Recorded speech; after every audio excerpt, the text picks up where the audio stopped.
Hi friends, இந்த வீடியோவில் நாம் ஓரெழுத்து ஒரு மொழிகள் எந்தெந்த லெட்டர்ஸ்லாம் இருக்குதுன்னு சொல்லிட்டு பார்த்து தெரிஞ்சுக்கலாம்.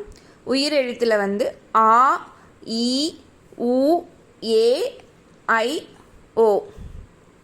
மகர வரிசையில் மா, மீ, மூ, மே, மை, மோ. தகர வரிசையில் தா, தி, து, தே, தை. பகர வரிசையில் பா, பூ, பே, பை, போ.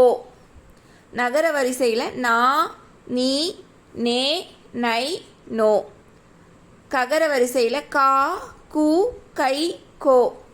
சகர வரிசையில் சா, சி, சே, சோ. வகர வரிசையில் வா, வி, வை, வௌ. யகர வரிசையில் யா. குறில் எழுத்து வந்து நோ, து. இது ரெண்டு மட்டும்தான். தேங்க்யூ.